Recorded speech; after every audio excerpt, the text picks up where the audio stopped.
빵빵한 연봉에 직원 100%가 정규직, 하루 7시간 근무에 출퇴근은 자율. 1년에 20일 휴가는 기본이고요. 아이를 낳으면 1,000만 원 지급, 입사 5년이 지나면 가족 해외여행을 보내주는 회사. 혹시 머나먼 복지국가나 꿈의 직장으로 불리는 G사 이야기냐고요? 아닙니다. 인터넷이나 애플리케이션의 시스템을 관리하는 우리나라의 IT 기업 제니퍼 소프비의 이야기입니다. 실제로 일명 한국판 G사로 불리는 이 회사는요, 직원이 왕인 기업 문화로도 유명한데요.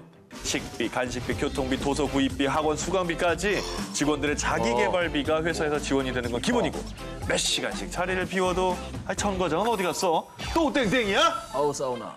아무도 묻지 않고요. 오히려 편안히 머리를 식히라며 회사 안에 수영장, 무료 카페테리아까지 만들어놨습니다. 와. 네, 이런 기업 문화를 만든 사람은요, 다름 아닌 제니퍼 소프비의 이원영 대표입니다. 프로그램 개발자로 8년간 일하며 잦은 야근에 시달린 그는 돈을 많이 버는 회사보다는 직원이 행복한 회사를 만들고 싶어서 창업을 결심하게 됐던 거죠. 근데 이런 자율적이고 자발적인 기업 문화가 직원들의 창의력과 집중력을 마구마구 올라가게 만들어서요. 제니퍼 소프비가 매년 27%의 아주 높은 성장률을 기록하면서 나날이 승승장구를 하고 있다고 하고요. 직원들이 알아서 일하는 거잖아요. 네. 도전과 성취는 여러분들의 것이고 책임은 저의 것입니다. 우리 앞에 딱 나타났으면 하는 리더 19, 8위 공개합니다. 용사는 프로다를 잇는다. 자, 어떤 느낌이 드시나요? 뭐야? 잠깐만. 약간 공포 영화 같기도 하고. 네. 뭐야 이게? 이 사진들이요. 패션 화보. 자, 그것도 세계적인 패션 매거진 이탈리아 보고 2014년 4월입니다. 가정폭력으로 희생되는 여성들의 현실을 고발하고자 탄생한 화보입니다. 그런데 이런 의미 있는 화보가 세계적인 패션 매거진 보고에 실리기까지 한 사람의 강인하고 굳은 의지 그리고 노력이 있었습니다. 그 사람은 바로 이탈리아 보고를 28년간 이끌어온 전 편집장 프랑카 소짜니입니다. 그녀는 상업적인 성격 대신에 용사, 투사에 가까운 성격으로 유명한데요. 먼저 2005년 7월 화보 Makeover Madness라는 주제의 화보에서는요. 뷰티를 빼놓을 수 없는 패션 매거진에서 병적인 성형수술을 돌직구로 적나라하게 비꼬아서 충격을 줬고요. 또 2010년에는 멕시코만 기름 유출 사건을 일으킨 영국 정유사를 비판하는 화보를 싣기도 했습니다. 그리고 특히 유명한 화보는 2008년 7월의 블랙 이슈, 오로지 흑인 모델들로만 꽉 채운 화보였는데요. 당시 흑인 모델이 거의 퇴출됐다라고 표현할 정도로 차별이 심하던 패션계의 이면을 후악 꼬집은 이 화보는요. 멋있다. 재발행만 3번. 야. 인종적 편견이 가득하던 패션계에 엄청난 충격을 안겨주며 큰 획을 그었던 화보였습니다. 야, 멋지네요 이분. 사회적 메시지를 그냥 시원시원하게 그냥 화보로. 그런데 이런 사회적인 화보가 발표가 될 때마다 아니 옷을 팔 생각 있는 거야? 라고 말하는 비평가, 광고주들과 밀당을 벌여야 했고요. 1988년에 이탈리아 보고의 정식 에디터가 됐을 때는 실제로 광고 수입이 뚝뚝 떨어지기도 했지만요. 뚝심의 프랑카 편집장의 대답은 늘 똑같았습니다. 남들이 뭐라 하든 신경 쓰지 않는다. 남들을 의식하기 시작하면 그때부터 당신의 생각과 자유는 속박당한다. 라고 말이죠. 우리 앞에 딱 나타났으면 하는 리더 19, 7위입니다. 86년간의 저주를 깬 리더. 자, 미국의 경제 전문지 행운에서요. 2017년 세계에서 가장 위대한 지도자를 발표했습니다. 1위로 선정된 사람은 바로 저주를 깬 리더였습니다. 미국 프로야구 메이저리그에는 양대 산맥으로 꼽히는 2개의 저주가 있는데요. 첫 번째 저주, 1920년 밤비노라는 별명으로 불리던 전설의 홈런왕 베이브 루스를 헐값에 뉴욕 양키들로 트레이드시킨 뒤 무려 86년 동안 단 한 차례도 우승하지 못하게 된 징크스를 밤비노의 저주라고 부르고요. 또 두 번째가 있습니다. 염소의 저주입니다. 1945년 한 관중이 구장에 염소를 데리고 들어가려고 하다가 제지를 당하자 다시는 이곳에 월드 시리즈가 열리지 않으리라! 라고 저주를 내뱉고 갔고요. 이 말대로 71년 동안 월드 시리즈에 우승을 못하면서 염소의 저주라고 불러왔었습니다. 그런데 이 저주의 사골들을 와장창 모두 다 깨버리면서 미국 메이저리그를 들썩이게 만든 사람이 있습니다. 메이저리그 사상 최연소 단장인 테어 앱스타인인데요. 자, 그의 전설은 2002년부터 시작이 됐는데요. 28이라는 젊은 나이에 보스턴 빨간 양말의 단장으로 취임했습니다. 자, 젊은 패기만큼이나 그의 구단 경영은 파격 그 자체였는데요. 올스타에 5번이나 선정되며 높은 연봉을 받던 보스턴 빨간 양말의 마스코트 노마 가르시아파라 선수를 당시 무명에 가까웠던 올란도 카브레라 선수와 트레이드를 시킨 건데요. 어허. 선수의 유명세가 아닌 잠재력과 인성에 주목했기 때문입니다. 하지만 당시 팀의 유명 선수를 내보낸 그에게 물론 엄청난 비단이 쏟아진 겁니다. 그런데 그의 선과는 100% 예상이 적중! 요. 부임한 첫 해 팀을 플레이오프에 진출시켰고요. 그 다음에인 2004년도에는 86년 만에 월드 시리즈 우승을 일궈낼 수 있었습니다. 자, 그리고 2011년 시카고 고음들의 사장으로 자리를 옮기게 됐습니다.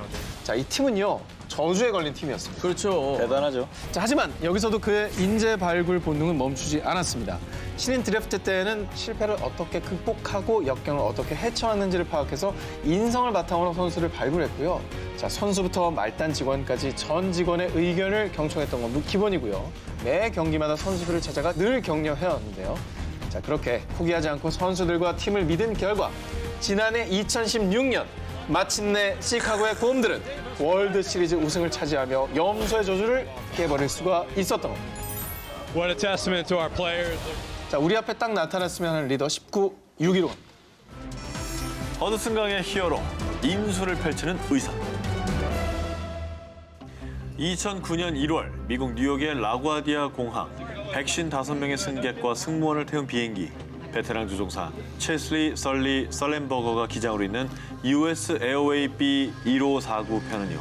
노스캐롤라이나주의 한 국제공항으로 향할 준비 중이었습니다. 그런데 비행기가 이륙하고 약 2분 뒤 기체가 갑자기 흔들리기 시작했고요. 아니, 갑자기 왜 이러지? 뭐야? 엔진이 멈췄잖아, 이거. 엔진이 멈춘 이유는 바로 버드 스트라이크.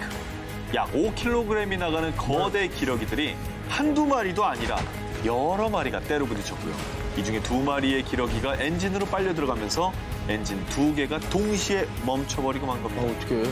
곧바로 설리 기장은 비행기를 불시착할 가까운 공항을 찾았지만요. 추락 중인 비행기의 고도가 너무 낮아 그마저도 쉽지 않았습니다. 이때 설리 기장의 눈에 들어온 건 바로 뉴욕시 아래에 흐르고 있는 허드슨강. 어느 공항에 발주를 원합니까? 우리는 허드슨강으로 가겠습니다. 뭐라고요? 이륙 6분 후 설리 기장은 허드슨강에 미끄러지듯 엄청난 물보라와 함께 불시착했고요. 주변에 있던 페리와 보트들이 일제히 달려와 생존자들을 구조하기 시작합니다. 이때 기장인 설리가 가장 먼저 한 일은요. 바로 승객의 숫자를 세어보는 것이었습니다. 그리고 구조가 이루어지고 있는 와중에 사고 원인 조사 차원에서 설리 기장을 호출했지만 이때도 설리 기장은 마지막 승객까지 안전하게 구조가 되면 그때 가겠습니다. 라며 끝까지 승객들의 안전을 걱정했다고 합니다.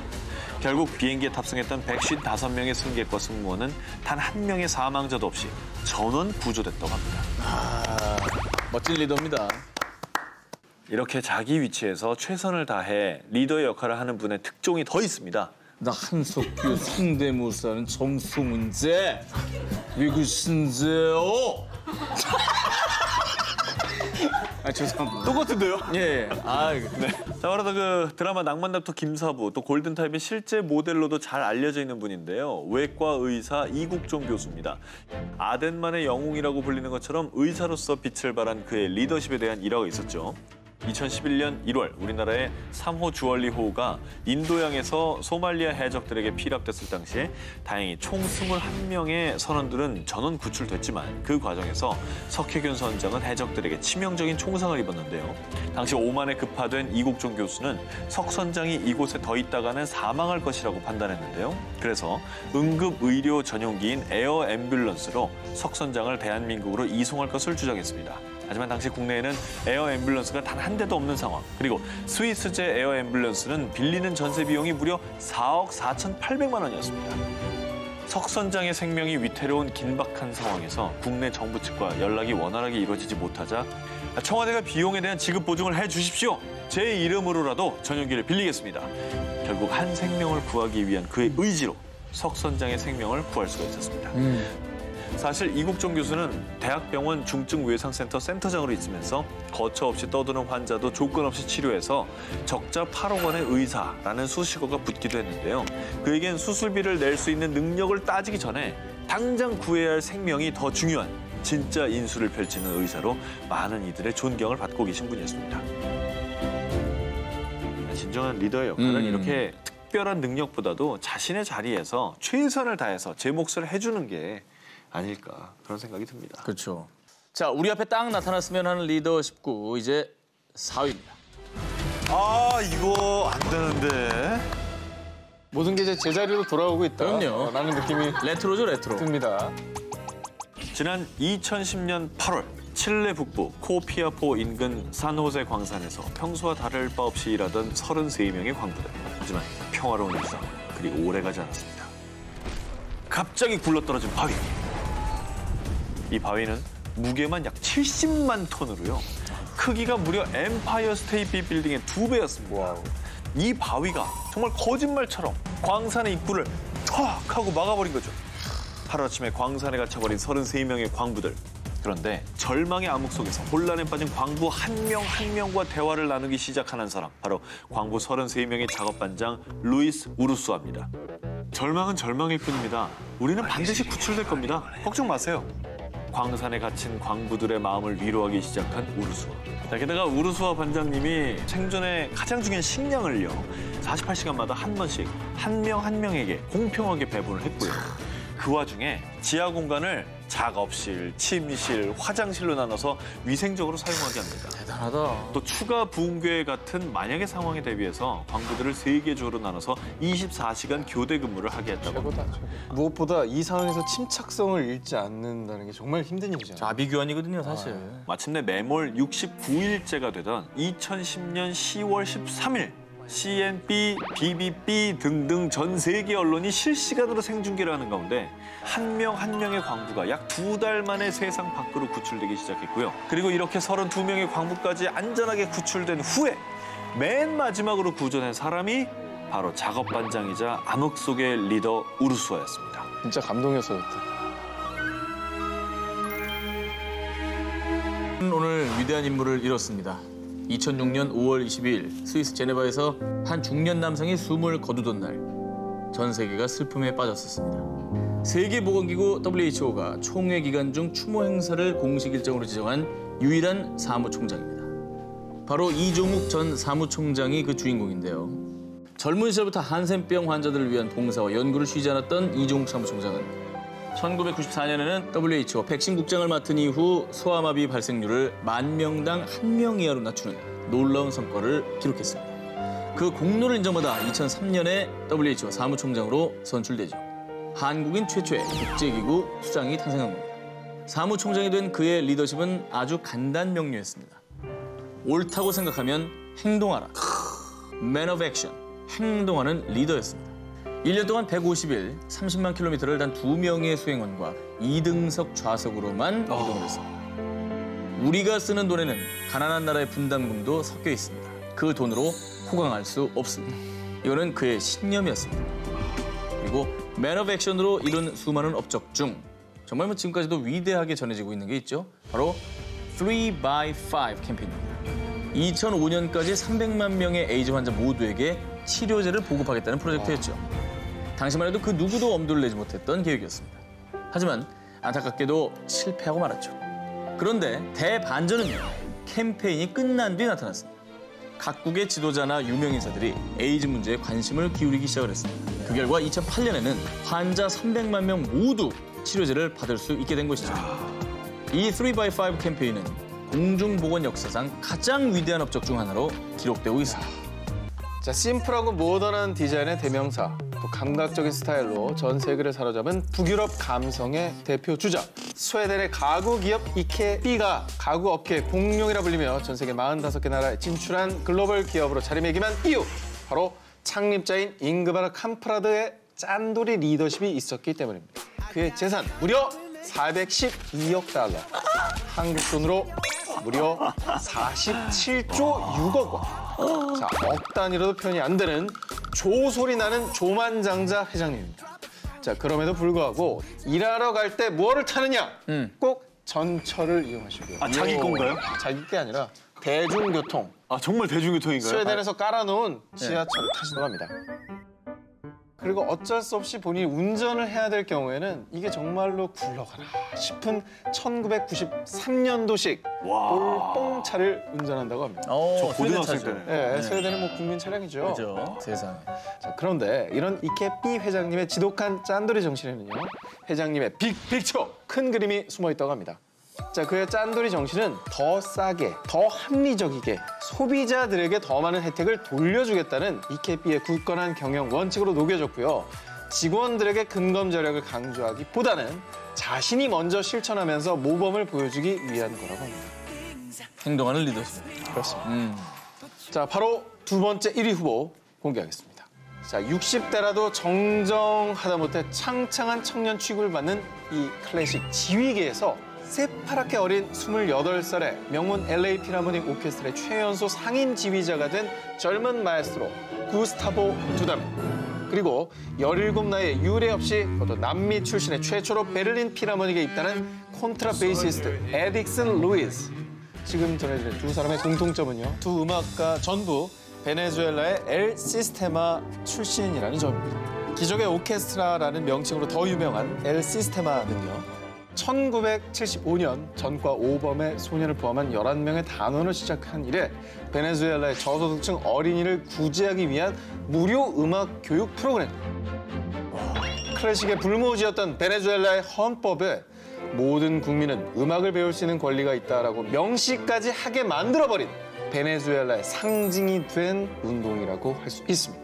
그런데 이 모든 기적을 일군 사람이 있습니다. 바로 호세 안토니오 아브레우라는 박사님인데요. 어떻게 하면 거리의 아이들을 마약과 포르노, 폭력, 총기 사건에서 구할 수 있을까라는 시대적 고민이 있었습니다.